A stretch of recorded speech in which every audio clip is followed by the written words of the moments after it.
I expected people to accept me and respect me, gay or straight. This guy, he was like a serpent. It's not coke, it's not heroin, it's just ganja.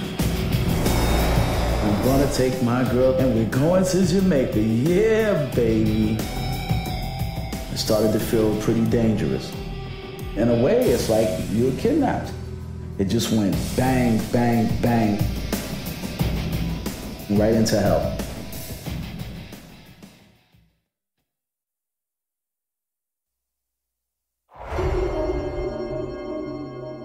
From Wondery, this is Locked Up Abroad. I'm your host, Jim Clementi. Today we present Jamaican Getaway. Growing up in the South Bronx, 20-year-old Twana TK White dreams of a better life. Barely surviving on her salary as a security guard, she wants more. When a neighborhood drug dealer tells her that she can make $10,000 for a quick trip to Jamaica to bring back a small amount of marijuana, she fantasizes about how that could change everything for her and her girlfriend Scarlett. Checking into their luxury hotel with money in their pockets, they soak up the scenery for the first few days, when suddenly, things take an ominous turn. They end up learning a very profound lesson.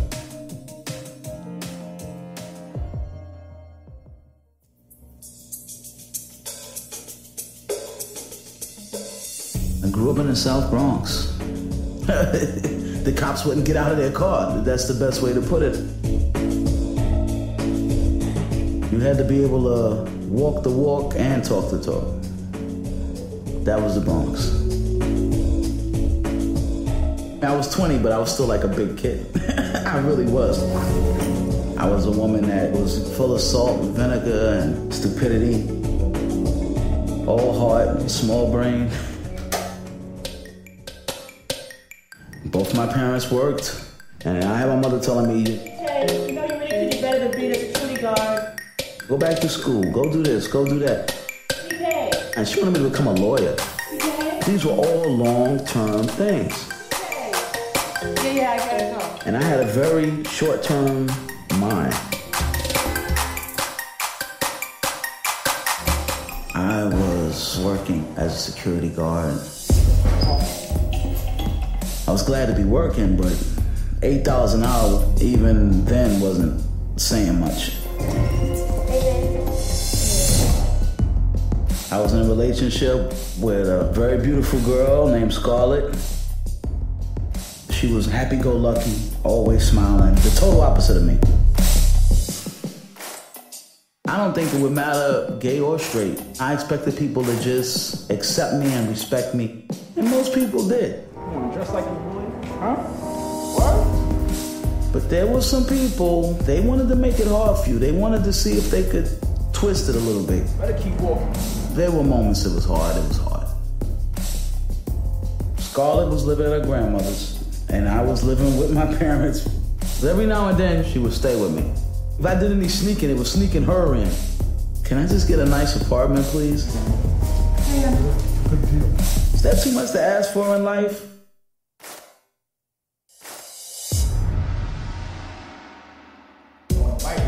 Back then, used to hang out in the hallway. You know, our little clique, our little crew, whatever you want to call it. Smoking a little something was normal. It was abnormal if you never had. Yo. I used to get my weed from a guy called Joe who lived right down the block from me. I'd ring his doorbell.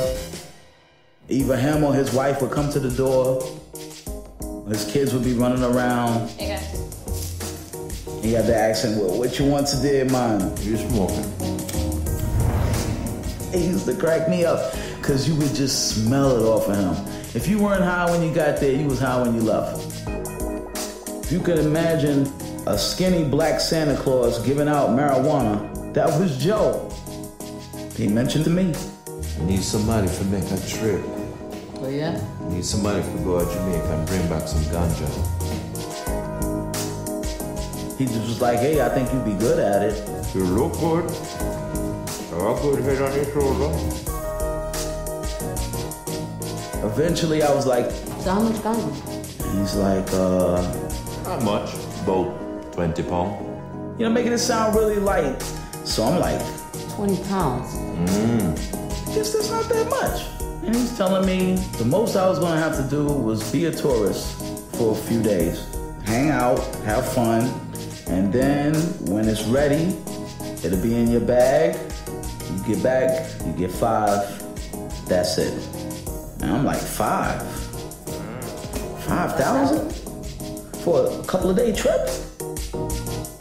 On a tropical island? Drinking pina coladas? Really? You gotta be kidding me, right? Come on. I'm like, yo, you know I got my girl. How long will we be going again? He was like, oh, your girl. Take your girl, please. I had a lot of dilemmas in my head. You're downplaying every part of it. You're like, it's not coke, it's not heroin, it's just ganja. And I'm going to the place where they grow it. I mean, they make songs about it there. We're talking Bob Marley. I had no clue marijuana was illegal in Jamaica. Seriously. I thought it was like trees of ganja just swaying in the wind like palm trees. The big question in my mind was whether or not Scarlett would come with me. I had already made up my mind I wasn't gonna go without her. It's like, hey, Ready to go somewhere warm, lay on the beach, smoke some ganja. Huh? what do you think? Think that would be nice? Yeah, And she's like, I think that'd be really nice. so I just asked her, hey, You know, Joe, well, they're looking for some people to take a trip to Jamaica and bring back some ganja. she just looked at me like, Are you serious? and I told her about the money. And we both get like $5,000 cash. The money was like, wow, yeah? Really? And I guess at that moment, she had more power than she probably even knew. Because if she had said hell no, it would have never happened. So what do you think? You gonna do it? You wanna do it? Well, I guess if you know the people, everything's gonna be fine.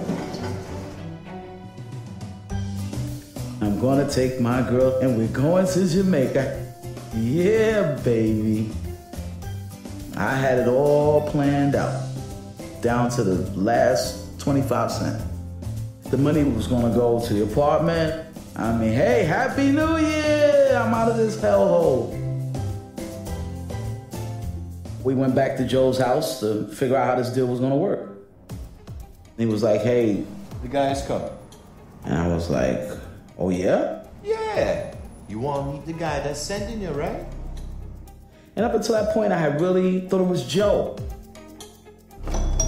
Doorbell rings, Joe's wife goes, lets him in. And then he parts those beads. This guy, but he was like a serpent. He was cold as ice. And then he saw my Puerto Rican girlfriend sitting next to me. And he's like, what the hell is going on here? It was all on his face.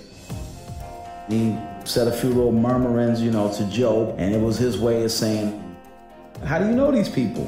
Anybody want anything to eat?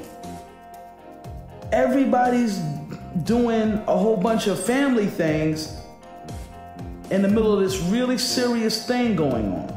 We're going to get you suitcases, we're going to get you tickets, we're going to get you hotel rooms. We're going to have a good time.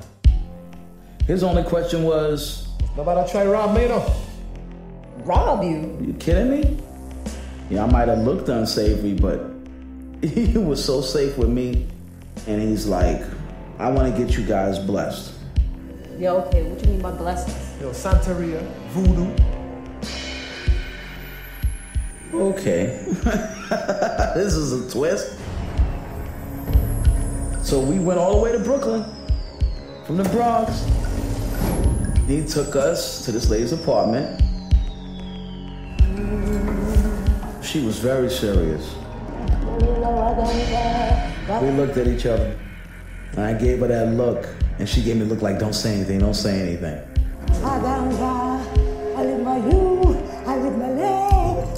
She read from the Bible, Marked us with some oil, like a little cross symbol. I'm a young kid, but I'm thinking, this ain't the French Connection, you know? I'm not dealing with, you know, masterminds here.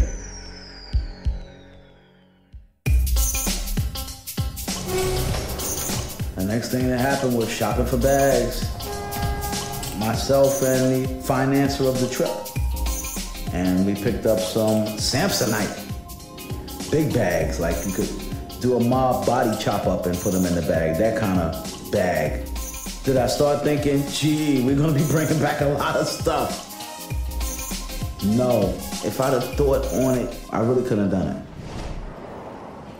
Hey, babe. Hey. Scarlett, she was revved up, she was ready, you know, she had her optimism on high. I'm ready. Here's the bag, start packing. We're leaving.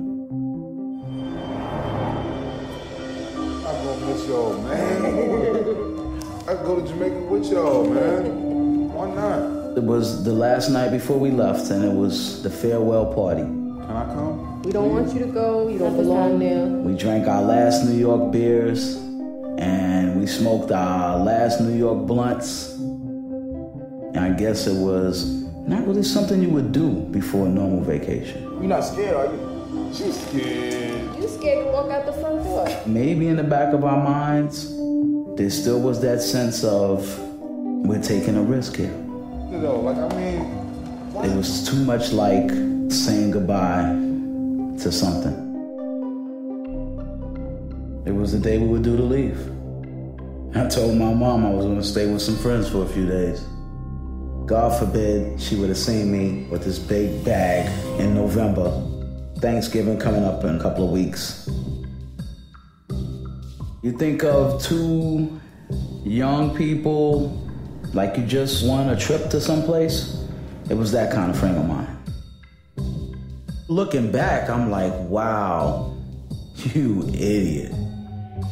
The one person you're trying to protect, and you really put them out on the firing line.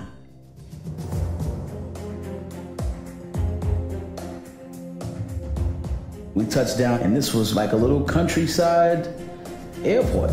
It's hot. It's really hot here. We're dressed like New York City's finest. The humidity and the sun was just baking. And Jamaica is hot. Hot as So it was immediate sweat. And we were like wide-eyed looking around because we didn't even know who the hell we were looking for. You see anybody that looks like that? They saw us, and next thing I know, they were just there, right in front of our face, and it was like, Joe sent you. Yeah. Scarlett. how you forget a name like that? Blue.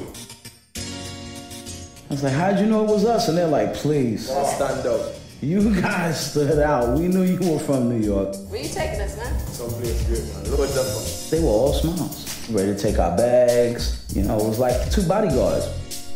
Hey, we're rock stars, and that's our protection. We gave each other the look like, hey.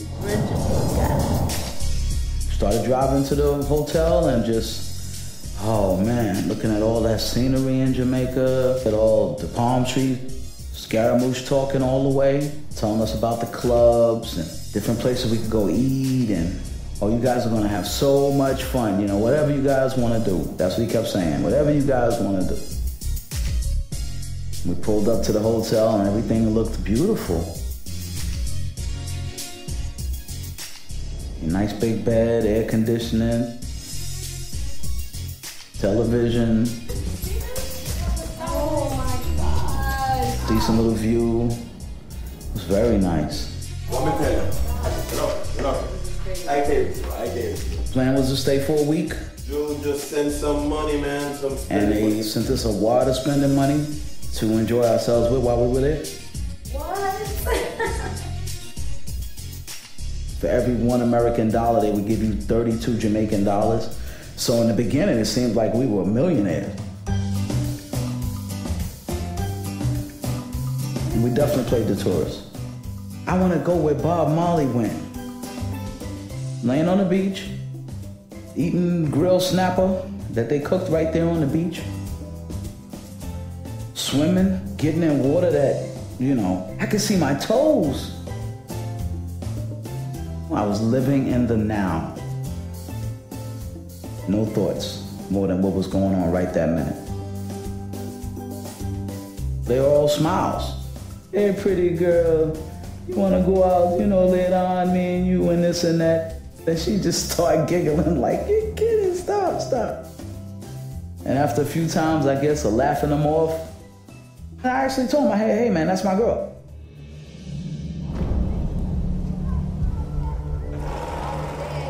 Where's the ganja? Ganja. And me, where's the ganja? You ready for something now? Yes. Come on, man, I'm in Jamaica, man. Light me up, man. Go for that liquor shop. They showed me one of the places that they got it from, and I was like, that's a newspaper stand.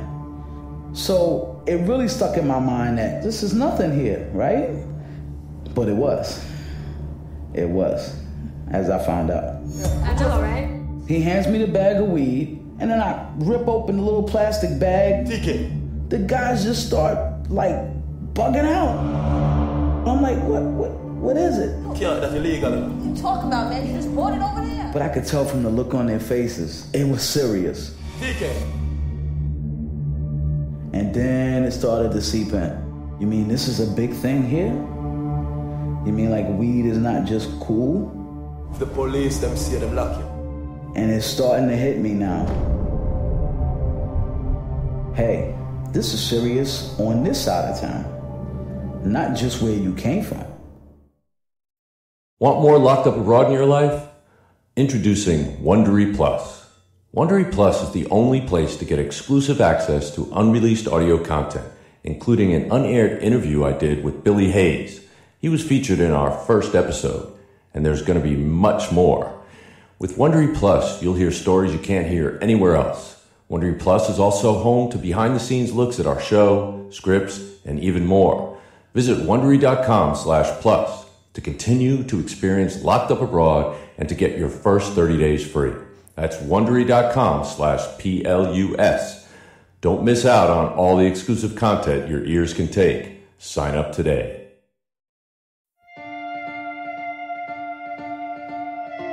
Day 5, almost that first week coming to an end, things were starting to change. Whenever we went out, we always had somebody, and it made me start to think, why do they get so concerned whenever I walk off on my own? I mean, in a way, it's like you're kidnapped. You're in a foreign place. You don't have your own money. So it's not like you can just pick up and leave, and you don't even know what street you're on. All we had for a lifeline was these strangers. We were supposed to be there for another few days. I'm out of cash. And we spent all our spending money. We spent it all. Went to Scaramouche. You need some more money. Hey man, money's running low. We need to call back to the States. I'll be back. He was calling the guy that was working with Joe. Big stars. Because he was the one that was financing everything. He came back and he was like, he wants to know why we spending so much money, and I think we gotta move to another hotel. Move? Why? That's when Scaramouche started getting annoyed. You don't have any more money, you spend out all the money. They were like, yo, we don't have enough money. So that's why I'm like, The boss said everything will be fine. we be well taken care of. Now all of a sudden, it's a different story. Well, let me talk to the States now. It was like all of a sudden, no. you don't talk to the States. You talk to me talk to the States. Well, what's your problem? In a party now. Haven't you partied enough? Yeah, that's all well and good and everything. But where are you taking us? And it's like, Time for business now. Just come back. Someplace cheaper, move. something's wrong. I'm not sure what it is, but the bells start going off.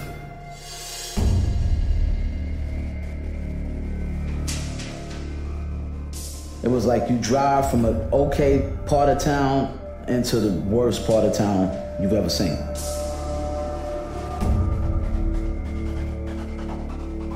It just went bang, bang, bang right into hell.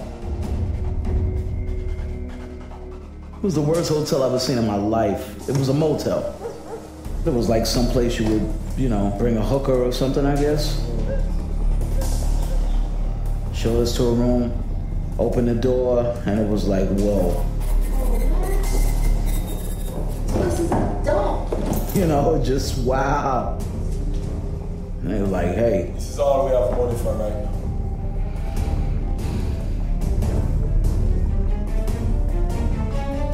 Plus, I need to be keeping out of sight anyway. Y'all need to be out of sight right now. Anyway, that's the way they tried to make it sound. We didn't really have a choice but to buy it. Because believe me, at that point, neither one of us was happy. Plane tickets. What? They wanted all our identification.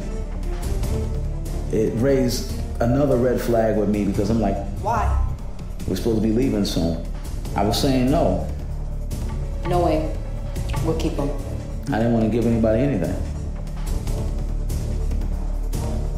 They made it sound, you don't want to get robbed of this. It's not safe. It's not safe. This is not the little tourist hotel in the want to come. We were torn because it was like, should we hide it or should we give it to them? It was one of those very uncomfortable moments where I felt reality set in. I didn't know what else to do. Eventually, I gave it to him. And I recognized I wasn't in control of the situation at all. Okay, get your stuff out of the cases. So we're gonna take your suitcases and get everything fitted. Enjoy yourself. You know, Scarlett was pretty much like, her nerves were starting to get to her. I guess the reality of what we were really there to do was starting to hit her. But we were trying to be comforting to each other, trying not to think about what was looming like a guillotine in front of us. Scarlett would say something, you know, how much you think they're bringing back? I'd be like, yeah, you know, a couple of pounds. I always try to downplay everything. I mean, this was big luggage. I mean, you know, I was expecting some James Bond type thing. I thought they were gonna put in their little secret compartments or whatever the hell they did, and that would be it. That's not the way it came back. Hey. It was amazing. They left with expensive Samsonite, huge bags, and they came back with small nylon suitcases. And we looked at the bag and it was like, no way. You're kidding me, right? Because I can see from here, it's something in that bag. No way, man. You could see this big block that looked like a giant encyclopedia. It was a joke. I said, What happened to the bags? It's not the bags we have. and he was like, Oh, your bags. While fitting the stuff in your bags, God's break down. and I'm like, What do you mean? Y'all busted them, bust up. There's nothing we can do about that. Just one of them things. TK. Scarlett was looking to me to, hey man, do you have a clue? Do you know what's going on? Now it was like the blinders are off, the dope haze is gone, I'm totally sober. What the is going on here? You guys playing with me now, right? Because this here's my life, yo. Hey, TK, come on. He was like, hey. The airport's been paid off. And I'm thinking to him, okay, so you got this little airport over here paid off. But we talking about JFK, man. We're talking about New York City. All right, everything cool, man. Trust me. It wasn't cool. I knew it wasn't cool. And I wanted to call Joe or the guy in Brooklyn and ask them what the hell was going on. But it was like, No. You don't talk to nobody. what you gonna do about it? Your other bags are gone. We're not bringing them back. They ripped up. Deal with it. And right then and there, I knew we were screwed. We're left with the bags. Scarlett looked at me. She was like, and I'm like, and put all the pants and shorts and shirts and socks and throw it on the top. Oh, that's not looking so good. Okay, let's put all the soft stuff on the bottom. Put the hard stuff on the top. No, this doesn't look good either. No matter how we packed it, it still looked like it was something in that freaking bag. Scarlett was just looking scared and sad, like... This isn't going like you said it would, you know, babe? And I'm like, yeah, it's not. What the hell are you doing? This is crazy. Options were small. She was like... We should just leave the bags and get out of here. Leave the hotel? Walk through the ghetto until you hit the first cop and then say what? What about the embassy? What are they gonna do for us? What is the story we're going to tell? Let's just take a ride with them in the morning. Dump the bags, get on the plane. That's it. Okay. The rooster's crowing, the heat rising, the sun shining through those cheap blinds, and me up all night anyway. This was it. We get in the car. And we start the longest, most agonizing ride I've ever taken to this day. The drive to the airport. Scaramouche was looking like somebody killed his dog. The whole story was right there on his face. That they were doing us wrong, man. They really were.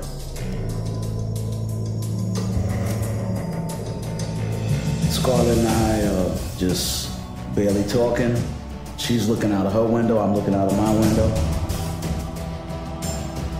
I'm trying to convince myself that I'm gonna find a way out. I've got to find a way out. Our life is dependent on it. We pull up at the airport, and as much as we wanted to get out of the country, we were hesitant to get out the car.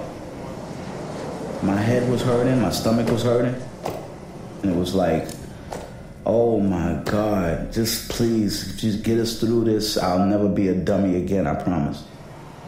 And it seemed like the second we walked in, you could almost hear them out of the parking lot. If I wasn't sure, I was sure then that everything wasn't gonna be all right. Because they got out of there as quick as they could. We had talked about abandoning the bags, but it didn't work out that way. We walked in, and it was like, shoot. This is not how I remember it. There were the counters, and there was the luggage lines. There's people behind us, people in front of us, and like, how are we gonna get rid of these bags? As soon as the guy picks it up. What's in the back? He's looking at my face like, what is this? I'm like, what are you talking about? He's like, what's this, man? Like, what is this big book that feels like a rock when I hit it? And I'm like, well, I don't know what you're talking about, man. And then they throw it through the x-ray. My mouth was dry, and my head was pounding.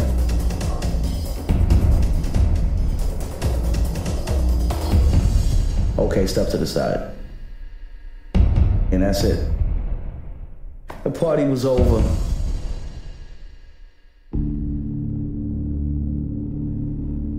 Traveling with her? Scarlett's looking at him, and they got a bag, and they ask her, you know. What's in the back? And she's saying the same thing I'm saying. I don't know what you're talking about. Yeah. Security. Okay, step to the side. Where you taking us, man? Man, get your hands off me. Where we going? We didn't do nothing. They took us in the next room.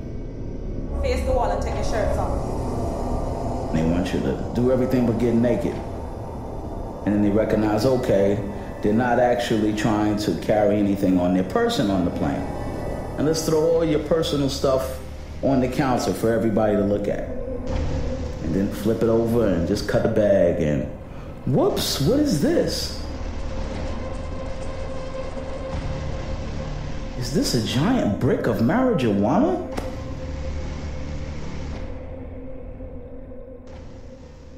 And we're like, yo, I don't know who did that. You need to start talking. We didn't put nothing in the bag. I don't know who put that there. Don't know, man. Yo, this them guys that we drove us here must have did that, man. We don't know who did that. We didn't put nothing in the bag. The guards were like, oh, you're trying to play us, man. You think we're stupid? So the handcuffs come out. We get handcuffed. some wooden rail, and they kept asking, who are these guys? What's their names? Who put the drugs in the bag? We don't know. Give me their number, give me their address. Who the bags belong to? And I recognized how smart they had been, because I didn't know the boss's name. And I didn't know our contact in Jamaica. The bags were found in your possession. I had no addresses, I had no phone numbers, and it just really hit me like a hammer, actually. Like, man, you really stupid, man. Because you don't know nothing. So we sitting there on the rail for a while. Seemed like hours. And then we took the transport. It's not like you went through a back door into the parking lot and then you were whisked away. It was like you're walking through the airport, shackled up. Very sobering experience. We had no clue where we were gonna be. No clue whatsoever.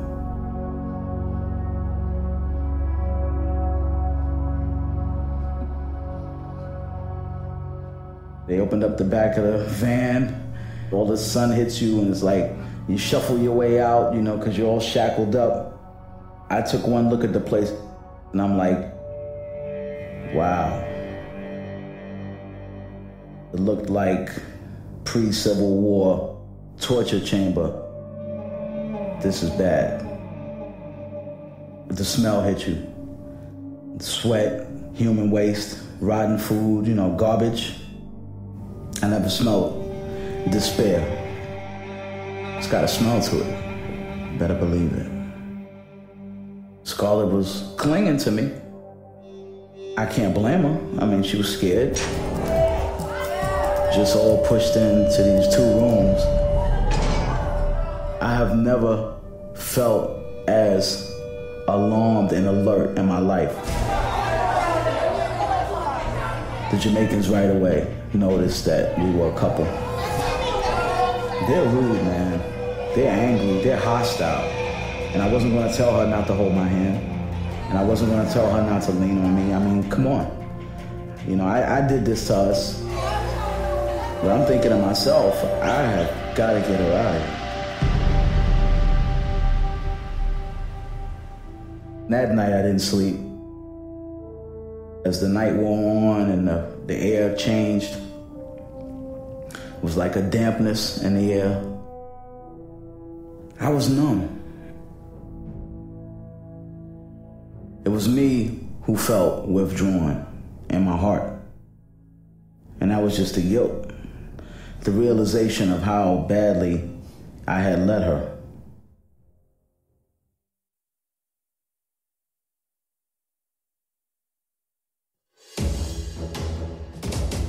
First day in prison, we found out that if you wanted to eat, then you had to pay a guard to go and get you some food from the street. Hey. Yo, can you get us something to eat? While we were waiting for the food, I could see Americans and other foreigners. Someone's taking my money. One of those started yelling, "My money's missing." You took my money? And our food came back and she just rushed me. That's my stuff. No. Oh, you robbed me, you robbed me. Grabbing at me, swinging at me. We were fighting for our lives, We're fighting to eat. It was like I was walking through the jungle, for real. I was expecting something bad to happen every second. I'm thinking, if we gotta do time, what are we gonna do then? Because we're not gonna be here. This is just a jail. What happens when they send us to the prison? Can't pay for your food forever. How are we gonna live?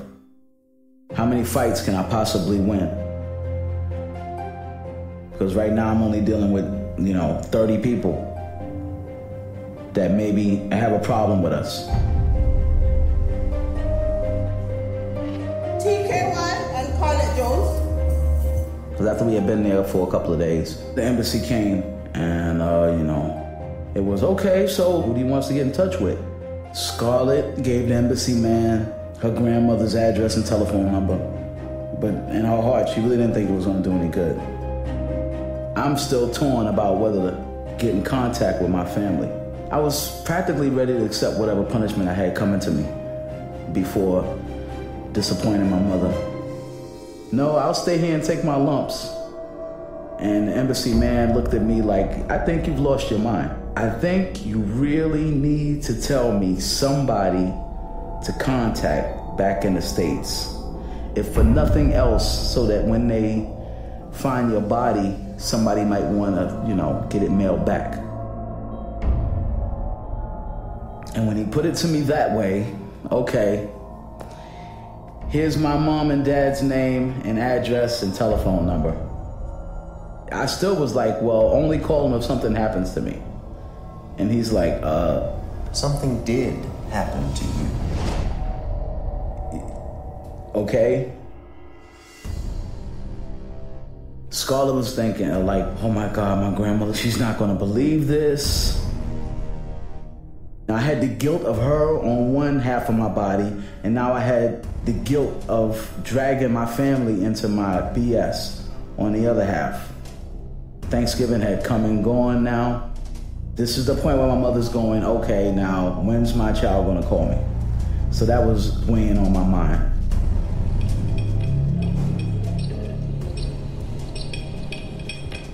After a day or two, I see this one particular lawyer that really seems to know his stuff.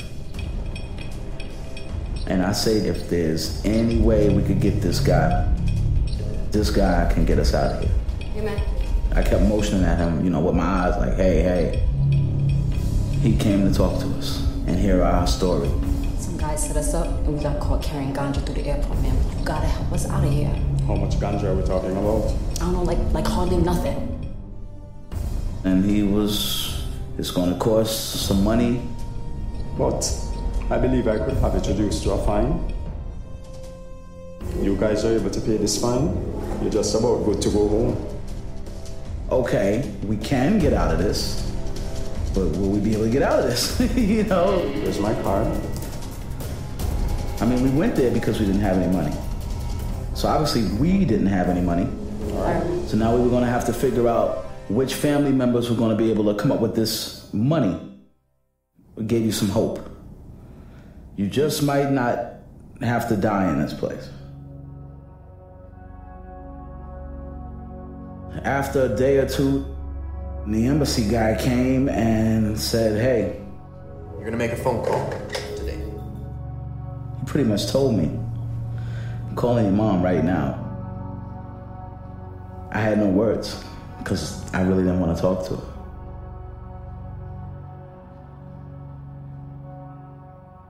And I heard her voice. Hello, Mom.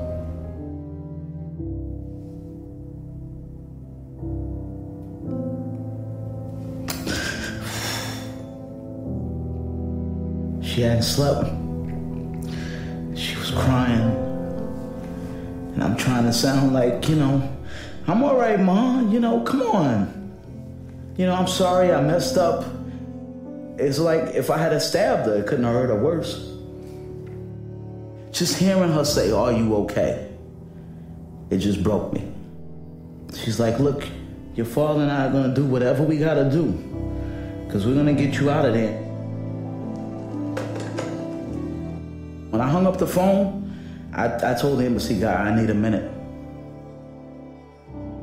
I felt the weight of it all, for everything I had done, every mistake, and how everybody was paying for it, not just me. And all of a sudden, it felt like you just dropped the house on me. And I cried like a baby for like 5 minutes. And I sucked it up. And I said, okay, you got to go back out there into the jungle. And I put back on the mask, put back on the poker face. And away we go. Thinking like another day, our lawyer came back and said he'd been on the phone with my parents. I've told them my fee, what the fine was. They are sending the money. I know it was at least 10,000 they had to come up with. And he was like, it's a done deal for you, kid. You're gonna be out of here. Right away, I'm like, What about Scarlett? and he said, I've spoken to her grandmother, but I haven't heard back from her. I can't just leave her here, man. But I'm thinking to myself, I have got to get her out of here. And he looked me dead in the face and he said, you can't do anything for her here. You do understand. And when he said that, it was like a smack in the face that I needed, because it was true. I mean, yeah, I could stay there and protect her, but I couldn't do anything to get her out by staying there. When I left my lawyer and I walked back towards that cell block, I didn't know what I was going to tell her. Because the bottom line was, I'm free and you're not. You know, how you would run back and go, hey, I'm going home, and I'm leaving you? I was so torn, I couldn't even be happy. And I'm like, Folks sent money. and I'm going home. She grabbed me, she was smiling, she was happy. But while she was holding me, I felt her just shaking. I'm gonna get you out of here. Don't worry about it. I'm not gonna leave you here. I promise you.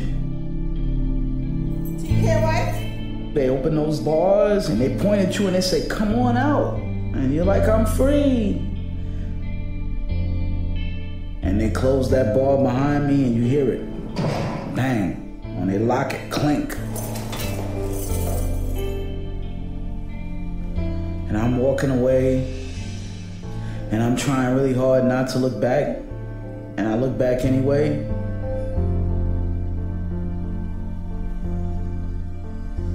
And I just see her holding on to the bars, you know? No, it wasn't a good moment.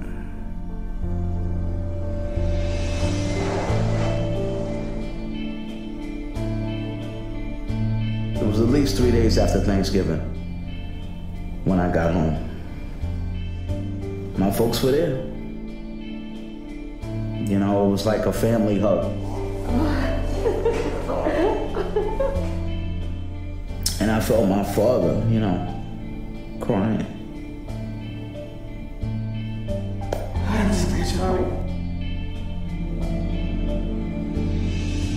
Once again, it hit me like bricks. Like, look what you've done, man. Look what you put everybody through. And it's not even over yet. Yeah, I was home, but I couldn't be happy until I got Scarlett home. Scarlett's grandmother was definitely the only hope. It got down to just that. Grandma hated me. And you know, at that point, I understood. I explained to her grandmother. Scarlett's in a lot of trouble, and she needs your help. My grandmother pretty much was telling me, she made her bed, let her lay in it. And I'm like, let me make this more clear to you. Do you want your granddaughter to die? Because that can happen. This is something you have no clue about. And I'm telling you right now, you don't want to leave her there. She was like, I'll think about it.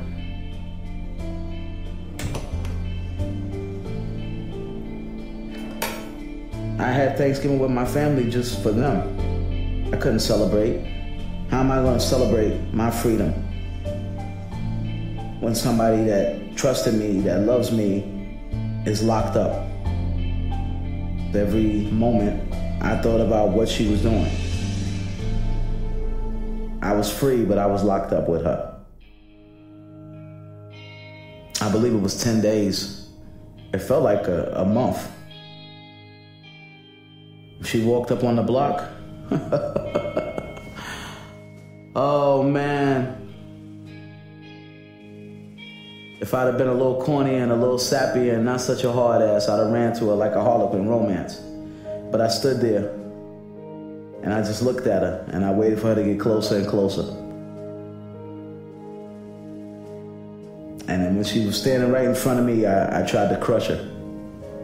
I just squeezed her and I squeezed her.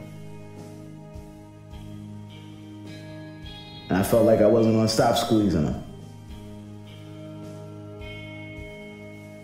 Until she had to tell me, stop squeezing me, you're killing me. But that's how I felt. It was like I was free now. We went to see Joe. I was so angry, homicidal. And after a while of talking with Joe, what I had already been thinking proved to be true. The guys in Jamaica had robbed the guys in the States. And we just happened to be the pawns in the middle.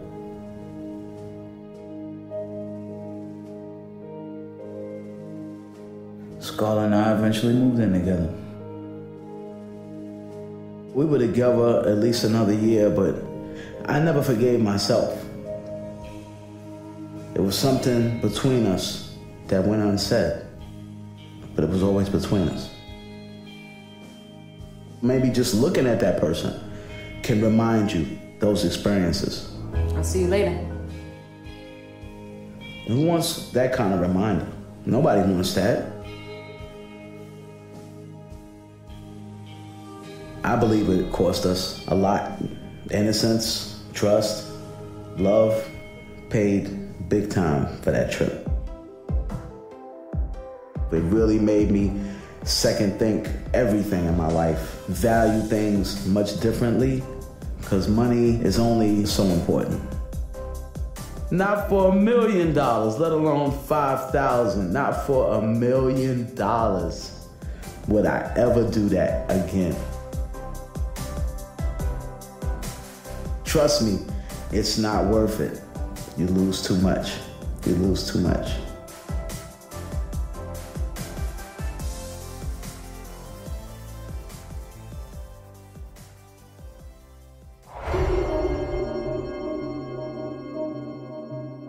Thank you for listening to Locked Up Abroad. You don't want to miss a single episode, so subscribe today on Apple Podcasts, Stitcher, the Wondery app on Android, or wherever you listen to podcasts. You'll find a link to subscribe on the episode notes. Simply tap or swipe over the cover art.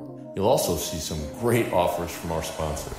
Please support our show by supporting our sponsors. If you have a moment, I'd love for you to complete a small survey at Wondery.com/survey. Give us your ratings and reviews on Apple Podcasts, and be sure to tell all your friends about our show. Locked Up Abroad was produced by Raw TV Limited for National Geographic Channels. For our audio adaptation, the editor is Sergio Enriquez. Our producer is Donna Himes. Our executive producers are Jeffrey Glazer and Hernan Lopez for Wondery.